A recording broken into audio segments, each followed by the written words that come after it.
খেলার ছলে আনন্দীকে যে সুপায়নী কিডন্যাপ করেছিল জানতে পেরে গেল আনন্দী। হ্যাঁ বন্ধুরা, এমনটাই দেখা যাবে। তাই সম্পূর্ণ জানতে ভিডিওটিতে লাইক দিয়ে চ্যানেলটি সাবস্ক্রাইব করে দেখতে থাকুন। গল্পের শুরুতেই দেখা যাবে আদির বাবা বিজয়ের হাত ধরতে চায় না। তখনই এদিকে ঠাম্মি রেগে যায় আর বলতে থাকে, এ কি ছিরি বড় খোকা, নিজের বউয়ের হাত ধরবি, তাও আবার এত ভাবনা চিন্তা করা লাগে? তোকে দেখে না আমার আর সহ্য হচ্ছে না। তখনই বিজয় বলতে থাকে, থাক না মা, এই দু হাত দিয়ে উনি কত মানুষের সেবা করে, তাই আমার হাত ধরবেন কেন উনি বলুন তো?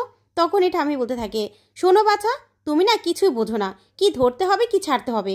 তখনই বিজয়া চুপ করে যায়। তারপর ঠাম্মি বলতে থাকে, কিরে বড় খোকা, তাহলে কি তোর নামটা কেটে দেব এই খেলা থেকে?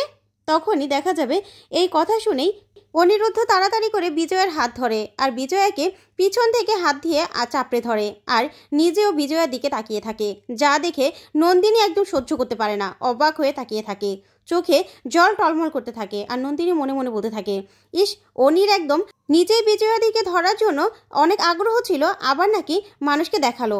ভাগ্যিস হাতটার জন্য, না হলে আমি কিছুতেই এখানে অনিকে থাকতে দিতাম না, এখান থেকে আমি নিয়ে যেতাম। তারপরে দেখা যাবে খেলা রাউন্ড শুরু হয়ে যায়।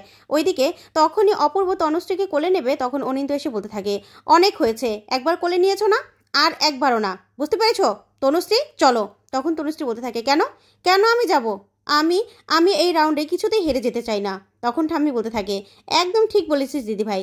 ওকে শোন, তোর বউ থাকতে তো কোনোদিনও দেখিনি বউকে একটু কোলে নিতে, আর এখন কি না যখন তোর বউ নেই তখন তোর একদম দরদ উতলে পড়ছে, তাই না? সর এখান থেকে, সর, দিদিভাইকে খেলতে দে। তারপরে অনিন্দ সেখান থেকে সরে যায় আর অপূর্ব তনুশ্রীকে কোলে নিয়ে নেয়। ওইদিকে আদি ও আনন্দীকে কোলে নিয়ে নেয় আর এদিকে সুপায়ন অয়ন্তিকাকে। তারপরে খেলার রাউন্ড শুরু হয়ে যায়, সবাই গোল গোল করে ঘুরতে থাকে আর মিউজিক বাজতে থাকে। ওইদিকে সুন্দর করে অনিরুদ্ধ বিজয়ার হাত ধরে বিজয়াকে জাবড়ে ধরে হাঁটতে থাকে, যা দেখে নন্দিনী পুরো রেগে যায়। তারপরেই ঠাম্মি মিউজিকটা অফ করলে ওইদিকে আদি আনন্দী কিছুতেই বসতে পারে না, চেয়ারই পায় না। তখন আনন্দী বলতে থাকে, স্যার আপনি এটা ইচ্ছে করে করলেন তাই তো? তখন আদি বলতে থাকে, ইস, আরও উঠুন কোলে, কোলে ওঠার কত শখ। তারপরে আনন্দী আর আদি সেই রাউন্ড থেকে বাদ পড়ে যায়। এদিকে দেখা যাবে আবারও রাউন্ড শুরু হয়ে যায়। তারপরে আবার ঘুরতে ঘুরতেই সুপায়ন আর অয়ন্তিকা চেয়ারে বসতে পারে না, তারপরে ওরাও সেই রাউন্ড থেকে বাদ হয়ে যায়। এদিকে দেখা যাবে তনুশ্রী, অপূর্ব আর অনিরুদ্ধ আর বিজয়া দুই কাপল রয়েছে।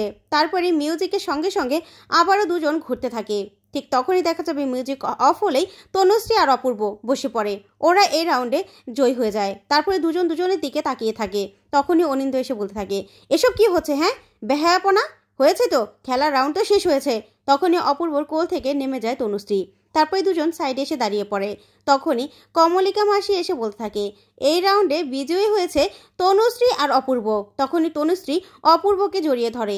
তখনই সবাই মিলে হাঁ করে তাকিয়ে থাকে। ওইদিকে অনিন্দ আর কাকিমণি রেগে যায়। তারপরে দেখা যাবে অপূর্ব তনুশ্রী সরে বলতে থাকে, সরি সরি, আসলে কোনোদিনও আমি এরকম ফার্স্ট হইনি তো, তাই 10 নাম্বার পেয়েছি, তাই না খুশি হয়ে গেছে আমি। তখনই অপূর্ব বলতে থাকে, কিন্তু আমি কিন্তু সরি না, ঠিক আছে? তখন তনুশ্রী লজ্জা পেতে থাকে। তারপরে দেখা যাবে যা দেখে সবাই খুশি হয়ে যায়। তারপরেই তৃতীয় রাউন্ড শুরু হয়ে যায়। তৃতীয় রাউন্ডে হলো ট্রুথ অ্যান্ড ডেয়ার। এই খেলাটা শুরু করতে থাকে। তখন সবাই মিলে বলতে থাকে, বাবা ঠাম্মি, এই খেলার মধ্যে আবার এটাও আছে? তখন ঠাম্মি বলতে থাকে, হ্যাঁ থাকবে তো, এই খেলাগুলো না অনেক আগে থেকে চলে আসছে, বুঝতে পেরেছিস? তখন সুপায়ন বলতে থাকে, আচ্ছা ঠাম্মি, কে শুরু করবে আর কে শেষ করবে? তখন ঠাম্মি বলতে থাকে, এই যে দেখছো বোতলটা, ওই বলে দেবে কে শুরু করবে আর কে শেষ করবে। আর এই যে বোলের মধ্যে লেখা আছে তো চিরকুটে, কে কি কাকে কি জিজ্ঞাসা করা হবে, ঠিক আছে? তারপরে দেখা যাবে বোতলটা ঘুরালেই অয়ন্তিকা আর সুপায়নের দিকে পড়ে। তখনই অয়ন্তিকা বলতে থাকে ট্রুথ, তখন সুপায়ন বলতে থাকে না ডেয়ার। তখন এই কথাতেই অয়ন্তিকা বলতে থাকে না ট্রুথ। তখন সুপায়ন মনে মনে বলতে থাকে, অয়ন্তিকার মুখ থেকে আনন্দী আবার কি সত্যিটা বের করে নেবে কে জানে, আমাকেও তো সত্যিটা চেপে ধরবে কি জানি। এই আনন্দী যে চালাক, আর তনুশ্রী তো ওরই চালাক, যা যা বলবে তনুশ্রী তো ঠিক সেই অনুযায়ী প্রশ্নগুলো করবে। তারপর দেখা যাবে তনুশ্রী বলতে থাকে, ঠিক আছে, আমি বরং ট্রুথ থেকে চিরকুট নিয়ে নেই। তখন চিরকুট নিয়ে বলতে থাকে, আচ্ছা অয়ন্তিকা, তুমি শেষ কবে তোমার হাজব্যান্ডের ওপর রাগ করেছিলে, আর সেই রাগ তোমার স্বামী কি করে ভাঙিয়েছিল? তখন অয়ন্তিকা বলতে থাকে, ও তো রাগ ভাঙাইনি, ইনফ্যাক্ট আমি এখনও রেগে আছি। তখন এই কথা শুনে অবাক হয়ে যায় সবাই আর বলতে থাকে, কেন? তখন অয়ন্তিকা বলতে থাকে, জানো তো, আমি না টাকা জমিয়ে সুপায়নকে খুব দামি একটা ঘড়ি দিয়েছিলাম ফুলসজ্জায়। তখন এই কথা শুনে সবাই খুশি হয়ে যায় আর সুমনা বলতে থাকে, বাবা অয়ন্তিকা, তুমি এত রোমান্টিক, আমি তো জানতামই না আজকে খেলাটা না হলে। তখন আনন্দী বলতে থাকে, কিন্তু এতে রাগ করার কি আছে বোনটি? ও বুঝতে পেরেছি, জামাইবাবু নিশ্চয়ই তোমাকে কোনো গিফট দেয়নি। আর তাছাড়া উনি গিফট কী বা দেবে, তাই তো? তখন অয়ন্তিকা বলতে থাকে, না না, ও তো গিফট দিয়েছিল, কিন্তু জানো তো সেই ঘড়িটা না ও হারিয়ে ফেলেছে। যা শুনে আনন্দী অবাক হয়ে যায়, আর আনন্দীর মনে পড়ে যায় সেই আনন্দী কিডন্যাপিংয়ের কথা। তখনই আনন্দী বলতে থাকে, ঘড়িটা হারিয়ে গেছে মানে? তখনই অয়ন্তিকা বলতে থাকে, হ্যাঁ, ঘড়িটা হারিয়ে ফেলেছে ও। তখন সুপায়ন মনে মনে বলতে থাকে, সর্বনাশ, অয়ন্তিকা এসব কী বলছে? তারপর দেখা যাবে ঠাম্মি বলতে থাকে, তা তোমার রাগটা কি করে ভাঙালো সুপায়ন? তখন সুপায়ন বলতে থাকে, আর কি ঠাম্মি, আর কি রাগ ভাঙাবো বলো তো? আমি তো বলছি যে বাড়িতেই কোথাও আছে, পেয়ে গেলে ওকে ওর হাতে দিয়ে দেবো। তখন অয়ন্তিকা বলতে থাকে, না না, আমি জানি তোমার এই ঘড়িটা বাড়িতে নেই, বাড়িতে থাকলে তো পেয়েই যেতাম। নিশ্চয়ই তুমি রাস্তায় কোথাও হারিয়ে ফেলেছো। তোমার তো আমার জিনিস বলে কোনো যত্নই নেই, আমি জানি তো। আমার জিনিস বলেই তুমি কোনো মূল্যায়নই করনি। তখনই এই কথাতে আনন্দী অবাক হয়ে সুপানের দিকে তাকিয়ে থাকে, আর মনে মনে ভাবতে থাকে, এরকম একটা ঘড়ি তো আমিও পেয়েছিলাম। তার মানে কি এই ঘড়িটাই কি জামাইবাবু ছিল? তখন সুপান মনে মনে বলতে থাকে, কি ব্যাপার, আনন্দী এমন গভীরভাবে কি ভাবছে? কারণ আনন্দীকে কিডন্যাপ করার সময়ই তো সেই ঘড়িটা হারিয়ে গেছিল। আনন্দী আবার কোনোভাবে সেই ঘড়িটা খুঁজে পায়নি তো। তখন আনন্দী সেই ঘড়ির কথা ভাবতে থাকে। তারপরে দেখা যাবে আবারও সেই বোতলটা ঘুরালেই তখন গিয়ে পড়ে অনিরুদ্ধ আর বিজয়ের দিকে। তখনই অনিরুদ্ধ বলতে থাকে, ডিয়ার। তখন এই কথা শুনে সবাই খুব খুশি হয়ে যায়। তখন চিরকুট উঠালেই দেখা যাবে অনিরুদ্ধকে রোমান্টিক একটা গান গাইতে বলে। তখন তো নন্দিনী অবাক হয়ে যায়। তখন অনিরুদ্ধ বলতে থাকে, না না, আমি এই গানটা গাইতে পারবো না। তখন সবাই মিলে বলতে থাকে, হ্যাঁ হ্যাঁ বাবা, গানটা গেয়ে দেন না, আপনি তো খুব ভালো গান গান। তখনই অনিরুদ্ধ সবার অনুরোধে গান গাইতে থাকে। ওইদিকে নন্দিনী মনে মনে বলতে থাকে, হ্যাঁ, গানটা গাওয়ার জন্য তো রেডিই ছিলে তুমি, তাই না?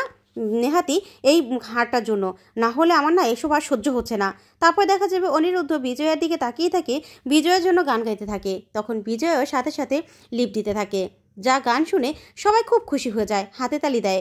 তারপরে দেখা যাবে তনুশ্রী আর অপূর্ব দিকে সেই বোতলটা পড়ে। তখন তনুশ্রী বলতে থাকে, ট্রুথ।